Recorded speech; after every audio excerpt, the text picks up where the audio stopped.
Olá, deixe a sua curtida se você gosta dos nossos conteúdos, e vamos para mais um resumo dos pontos principais do livro.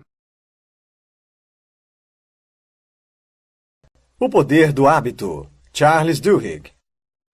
Escrito pelo repórter agraciado com um prêmio Pulitzer, Charles Duhigg, o best-seller de 2012 do New York Times, O Poder do Hábito, é visto em várias listas de recomendação que poucas obras do passado conseguem igualar.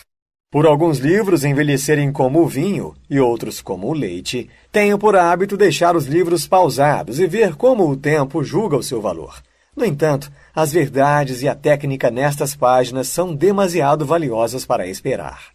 O Poder do Hábito retrata um número de ilustrações úteis sobre o papel dos hábitos nos indivíduos, organizações e sociedades. E continua com técnicas práticas de reconhecer e conscientemente orientar as coisas que realmente controlam os nossos comportamentos e resultados. O Poder do Hábito é a habilidade de automatizar a força de vontade, de transformar um recurso dolorosamente escasso num recurso infinito. Coloque os conteúdos deste livro em prática e as mudanças nos seus resultados serão profundas. Os hábitos dos indivíduos. O ciclo do hábito. Como os hábitos funcionam. O livro começa com a história de Eugene Pauly, um homem de 71 anos que perdeu o lóbulo temporal medial do seu cérebro devido a uma encefalite viral. O restante do cérebro de Eugene permaneceu intacto e não teve qualquer problema em lembrar-se de coisas que aconteceram antes de 1960.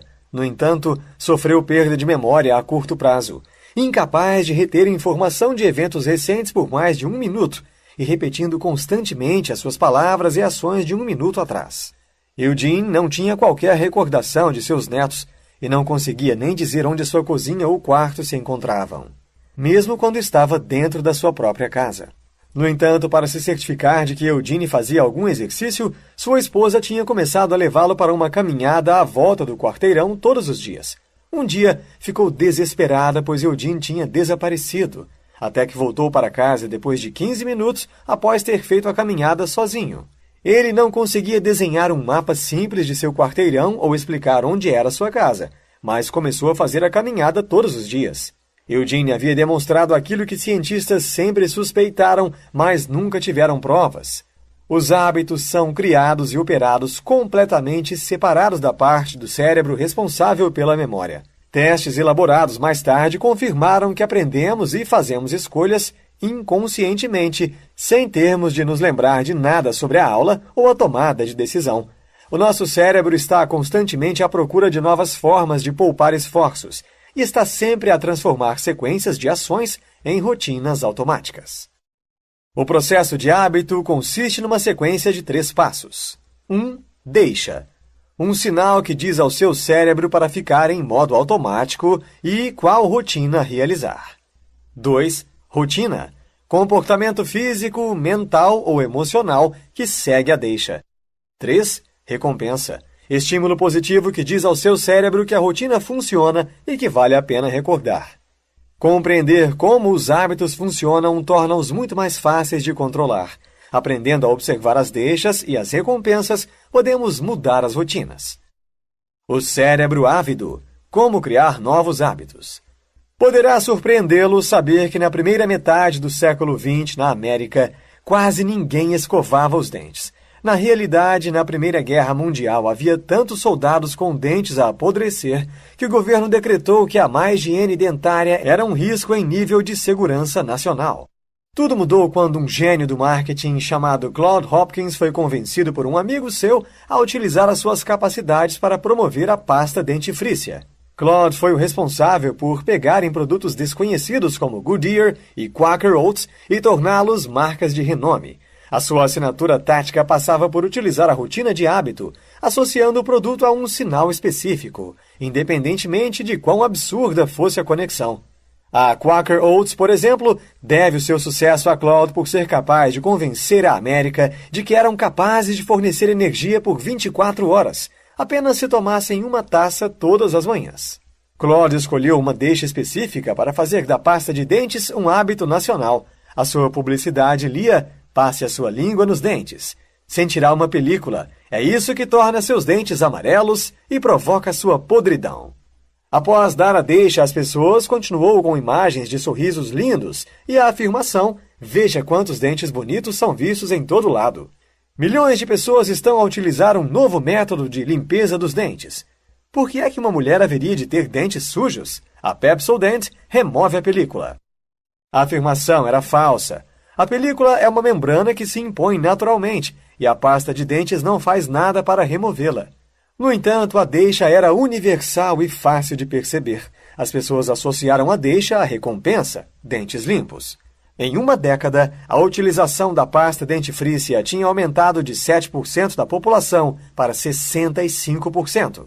O autor contrasta esse sucesso com o abismal fracasso do Febreze da P&G quando foi lançado no mercado. Era uma maravilha tecnológica que funcionava na perfeição. O problema era o fato do sistema olfativo humano que provoca a habilidade que as pessoas têm de detectar cheiros uma vez que já estão habituadas a eles. A senhora com 9 gatos e uma casa com um cheiro equivalente não tem a percepção suficiente para induzir a si mesma a utilizar o produto que tem o poder de transformar a sua vida social. Os executivos da P&G estavam quase a desistir do produto quando a equipe de gestão de produto descobriu o que os cientistas já sabiam. Um hábito só é formado quando o cérebro começa a antecipar e a necessitar a recompensa no momento em que a pista é introduzida, antes da rotina estar sequer completa. Não se consegue vender um produto que dá ausência de cheiro porque não existe uma deixa para o cérebro antecipar. As vendas de Febreze dispararam quando a P&G começou a promover o produto como um ambientador do ar, um produto a utilizar como o passo final do ritual de limpeza para dar um aroma agradável à casa. Uma vez que as pessoas experimentaram o produto, começaram a necessitar do cheiro agradável e limpo que o spray final de Febreze proporcionava. Apenas mais tarde a P&G revelou a verdadeira finalidade do produto, uma inovação química que eliminava odores, ao invés de os mascarar. É neste ponto que o autor revela que as técnicas de Claude Hopkins tiveram na realidade pouco impacto nas vendas de pasta de dentes Pepsodent. Muitas outras marcas de pasta de dentes estavam a utilizar as mesmas técnicas antes de a Pepsodent aparecer no mercado. Na verdade, o sucesso desta marca foi completamente acidental. Sem prever o impacto da escolha, a Pepsodent incluiu ácido cítrico, óleo de menta e outros ingredientes que produzem aquela sensação de frescor agora normal. Essa sensação criou uma deixa. As pessoas sentiam falta dessa sensação quando se esqueciam de lavar os dentes. A regra de ouro para a mudança de hábito. Por que acontece a transformação? Tony Dungy mudou o futebol americano com uma abordagem de treino contraintuitiva. Ao invés de tentar marcar mais do que os seus oponentes com esquemas complexos, Tony dava apenas aos seus jogadores pequenas estratégias-chave. Ele fez tudo o que podia para pôr a sua equipe a parar de pensar e reagir apenas com base em hábitos. Tony sabia que os hábitos não podem normalmente ser ultrapassados. Pelo contrário, um hábito pode apenas ser mudado se uma nova rotina é inserida com sucesso no processo com a mesma deixa e a mesma recompensa. Ele treinava a equipe para associar automaticamente as deixas que eles já conheciam de rotinas em campo, aquelas que eram menos complexas, envolviam menos escolhas e mais reações subconscientes. Como consequência, com essa técnica, Tony transformou 2 equipes abismais em concorrentes ao título de campeão nacional. O programa mais famoso de mudança de hábitos no mundo é provavelmente o programa de 12 Passos dos Alcoólicos Anônimos. O autor é fascinado pelo fato de um vício físico com raízes genéticas e psicológicas ser frequentemente conquistado por um sistema não científico, sem estrutura, e altamente arbitrário, que não endereça sequer os fatores bioquímicos e psiquiátricos que os entendidos dizem ser a base do alcoolismo. O primeiro ponto-chave é que os alcoólicos anônimos inserem uma nova rotina na deixa/recompensa, identificando que necessidade é que o álcool está a preencher. Escape, relaxamento, companheirismo, alívio de ansiedade, etc. E fornecendo através dos grupos de AA o mesmo tipo de alívio. No entanto, isto por si só não é o suficiente para manter os alcoólicos livres de ter uma recaída quando o estresse da vida diária ultrapassa determinados limites. Há um elemento crucial: acreditar. Enquanto o conhecimento científico sobre os mecanismos de acreditar é ainda limitado, o fato mantém-se. Acreditar é um ingrediente e uma capacidade que faz com que a mudança de hábitos seja possível e começa até a espalhar-se em outras áreas da vida. Os hábitos das organizações de sucesso. Hábitos enraizados ou a balada de Paul O'Neill. Que hábitos importam mais? Em outubro de 1987, Paul O'Neill pisou o palco para dar o seu primeiro discurso para investidores como o novo CEO da Fortune 500 Produtores Alcoa.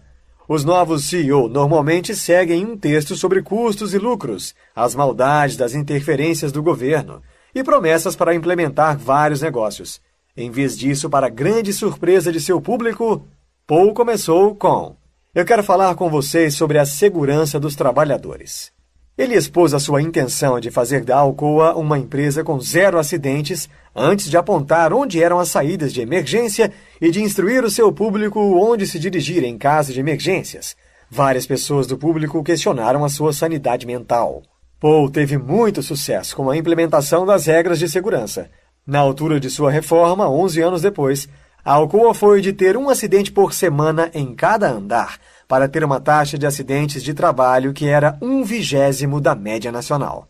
Mais interessante que isso, os lucros da Alcoa tinham aumentado 500%, e o seu mercado de capitalização tinha aumentado em 27 bilhões de dólares. Quando O'Neill ficou com o cargo, a Alcoa foi criticada pela pouca qualidade e lentidão de seus trabalhadores. O seu predecessor tentou ditar melhorias na qualidade e o resultado foi 15 mil pessoas fazendo greve. Olhando para trás, O'Neill explicou: "Eu sabia que tinha de transformar a Alcoa, mas não se pode exigir às pessoas que mudem. Não é assim que o cérebro funciona. Então, decidi que iria focar somente numa coisa. Se eu pudesse romper os hábitos à volta de uma coisa, iria espalhar pela empresa toda." Ele utilizou uma coisa que os autores chamam hábito enraizado, um hábito que provoca uma reação em cadeia quando o mesmo é quebrado. Durante o seu tempo como trabalhador do Estado, Paul tinha aprendido a reconhecer como os hábitos institucionais comandavam os processos, com resultados insuficientes. Paul instituiu um ciclo de hábito melhor na Alcoa. Quando havia um acidente de trabalho, uma deixa, o presidente da unidade era obrigado a dar a Paul um relatório do acidente, bem como um plano de ação para se certificar que aquele tipo de acidente nunca aconteceria outra vez. E isso em 24 horas. Rotina. A promoção estava dependente do cumprimento deste requerimento. Recompensa. Para o presidente de uma unidade cumprir com o prazo de 24 horas, era necessário saber detalhes do acidente através de seu VP assim que acontecesse. O VP tinha de estar em constante comunicação com os responsáveis da unidade e estes teriam de contar com o apoio dos trabalhadores e suas constantes sugestões, no que cabia à segurança, para que quando um acidente acontecesse, pudessem ter um plano para o VP, assim que ele pedisse um plano de ação. Como estes padrões começaram a funcionar e a corresponder aos objetivos, outros aspectos na empresa começaram também a mudar. Melhor segurança no trabalho traduziu-se em maior qualidade e eficiência. Há muitos outros hábitos enraizados em várias áreas da vida que levam a mudanças grandes de comportamentos. Por exemplo, pessoas que começam um hábito de exercício físico tipicamente começam a comer de forma mais saudável, a serem mais produtivas no trabalho e a sentirem-se menos estressados. Há, no entanto, um abismo profundo entre compreender estes princípios e aplicá-los de fato.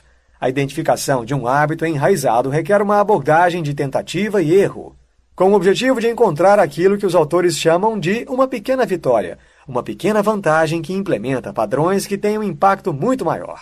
Por exemplo, um estudo de perda de peso de 2009 descobriu uma pequena vitória quando os investigadores pediram a um grupo de participantes para que a única mudança que fizessem em seu estilo de vida fosse documentar aquilo que comiam diariamente. Os participantes começaram naturalmente a encontrar padrões, que fizeram com que quisessem fazer melhorias na preparação das suas refeições, o que por sua vez fez com que comessem comidas mais saudáveis. O grupo que fez o diário daquilo que comia perdeu 2 vezes mais peso do que os outros participantes do estudo. Starbucks e o hábito do sucesso, quando a força de vontade se torna automática. Os cientistas já sabem há muitos anos que a força de vontade é um ingrediente fundamental para o sucesso, mais até do que a inteligência. Sabemos ainda que todos nós temos uma quantidade limitada de força de vontade. Num estudo chamado Case Western de 1990, investigadores pediram a um grupo de alunos para saltar uma refeição. Depois, sentaram-nos juntos, cada um deles em frente a 2 taças. Uma taça continha bolachas com chocolate fresquinhas, e na outra, rabanetes com um ar muito menos apetitoso. À metade do grupo foi dito que só poderiam comer as bolachas. À outra metade foi dito que só poderiam comer os rabanetes. Os investigadores deram então ao grupo um quebra-cabeças impossível de completar. Nenhum dos alunos sabia que o quebra-cabeças era impossível de resolver, mas os alunos que apenas tinham comido os rabanetes desistiram muito mais rápido do que os que comeram as bolachas, uma média de 8 minutos, comparado com os 19 minutos de perseverança dos que comeram as bolachas. Esta disparidade de 60% foi causada pelo desaparecimento da força de vontade que os alunos que comeram os rabanetes tiveram de ter para resistir às bolachas. É por isso que não se deve esgotar a nossa força de vontade logo pela manhã com tarefas entediantes como escrever e-mails. Além disso, vários estudos demonstraram que ao exercer força de vontade numa área, como o exercício físico ou estudo, a nossa reserva de força de vontade aumenta e nos tornamos mais capazes de aplicá-la em outras áreas da vida. No entanto, nenhuma dessas coisas é suficiente para podermos produzir força de vontade inesgotável. A chave é algo que foi fundamental para o sucesso da cadeia de cafés Starbucks. O planejamento metódico de uma rotina para aqueles pontos incisivos, deixas em que a dor e a tentação são mais fortes. O sistema de treino do Starbucks guia os seus funcionários pela identificação de pontos de inflexão, como quando um cliente zangado está gritando porque recebeu a bebida errada, e fazer corresponder o ponto de inflexão a uma das dúzias de rotinas da empresa. Ao selecionar um comportamento específico antes do tempo, a força de vontade torna-se num hábito. E funcionários são, assim, capazes de prestar um excelente serviço que faz os clientes voltarem para o café com leite muito caro. Outro ponto-chave decisivo para o sucesso da Starbucks é a forma como a empresa encoraja seus funcionários a utilizar a sua inteligência e criatividade. Enquanto os cientistas ainda não compreendem na totalidade os mecanismos deste processo, é visível que as pessoas têm um melhor desempenho e têm muito mais força de vontade quando sentem que aquilo que estão fazendo foi uma escolha delas e percebem a sua finalidade. Quando as pessoas seguem ordens, a força de vontade é muito mais escassa. O poder de uma crise. Como líderes criam hábitos por acidente. O autor afirma que não existem empresas sem hábitos institucionais. Apenas há alguns lugares em que eles são deliberadamente criados, e outros em que são criados por acidente. Todas as empresas têm rotinas desconhecidas que as tornam operacionais. Caso contrário, líderes de empresas nunca seriam capazes de acompanhar todas as mudanças que as tomadas de decisões dos trabalhadores de linha de frente influenciam a empresa. Se alguns colegas novos lhe perguntassem como se pode ter sucesso na sua empresa, é improvável que você lhes diga para lerem o livro de políticas da empresa. Você provavelmente irá ensiná-los as regras informais. Se você trabalha numa empresa de sucesso, é provável que os líderes da mesma tenham cultivado hábitos organizacionais que dão equilíbrio de poder e mantêm a paz, deixando claro quem é que manda. Como o target sabe o que você quer antes de você mesmo saber? Quando as empresas preveem e manipulam hábitos. Uma vez que as empresas têm vindo a confiar mais em dados nos últimos 20 anos para poder prever os hábitos dos consumidores, perceberam que as decisões de compra mais populares são feitas no momento em que o cliente vê o produto. Independentemente das intenções dos consumidores, os hábitos são regularmente mais fortes do que listas de compras previamente escritas. Há, no entanto, um grande problema. Estes hábitos são únicos em cada pessoa. Se quiser tirar partido disso, não se pode utilizar técnicas de marketing aplicáveis a todas as pessoas. Como solução para este problema, empresas como a Target têm vindo a recolher dados individuais durante a última década, utilizando créditos, fidelizações, recompensas e cartões para os consumidores frequentes. Em conjunto com os dados recebidos e todos os detalhes fornecidos, conseguem ter um quadro geral muito detalhado de quem você é e daquilo que se passa na sua vida. Empresas que utilizam essas técnicas avançadas de dados minerados também descobriram outra que é absolutamente crucial para o seu sucesso de marketing. Quando as pessoas passam por momentos importantes em suas vidas, tendem a mudar os seus hábitos de compra. Como resultado disso, essas empresas estão extremamente interessadas em saber quando você muda de emprego, de residência, de relacionamento ou até o nascimento de um filho, e são muito bons em fazê-lo. A lição aqui não é de suspeitar das manipulações dos nossos hábitos por parte da indústria, mas sim perceber que esta é uma ferramenta poderosíssima que tenta incutir no meio das nossas rotinas já existentes um novo hábito. Os hábitos das sociedades. A Igreja de Saddleback e o boicote ao ônibus Montgomery. Como os movimentos acontecem. Às 6 da manhã, quinta-feira, 1º de dezembro de 1955, a heroína americana Rosa Parks proclamou a sua agora famosa recusa em se levantar de seu assento no ônibus. Ao contrário do que é dito, ela nem sequer estava sentada na seção de brancos, e havia já 3 assentos livres para o homem branco escolher. A senhora Parks não foi pioneira deste ato desafiante. Na verdade, nos últimos meses tinha havido 2 acontecimentos semelhantes. Mas foi Rosa Parks que acendeu a chama da cruzada pelos direitos civis. E tal como você já deve ter adivinhado, foram os hábitos os responsáveis. Rosa estava muito envolvida em sua comunidade, pertencendo a dúzias de grupos religiosos, sociais, de caridade e de ocupação de tempo livre que normalmente não entrariam em contato uns com os outros. Tudo começou quando o líder do Montgomery NAACP e um advogado branco, ambos amigos da senhora Rosa Parks, através de suas várias identidades, pagaram sua fiança e pediram a sua permissão para utilizar o seu incidente para preparar um desafio legal para as leis de segregação da cidade. No final do dia, notícias de sua prisão já se tinham espalhado pela comunidade, e um grupo de professores influentes havia já sugerido um boicote no dia da aparição de Rosa em um tribunal 4 dias mais tarde. Estes vários grupos imprimiram e distribuíram flyers imediatamente, e no mesmo dia a palavra já se tinha espalhado. Não eram só os líderes que conheciam Rosa. Centenas de pessoas a consideravam já uma amiga. Pessoas que meses antes haviam permitido que indignidades e injustiças semelhantes acontecessem a outras pessoas por parte de um horrendo e racista sistema legal, saíam agora em defesa da senhora Parks. Não era que esta heroína dos direitos civis tivesse muitos amigos chegados. Ela simplesmente tinha o que os sociólogos chamam de elos fracos. Como Malcolm Gladwell aborda em The Tipping Point, elos fracos são mais importantes de várias formas do que amigos próximos. Por exemplo, eles tendem a ser mais valiosos em ligar-nos a trabalho, porque nos conectam a grupos e informações que de outra forma não saberíamos.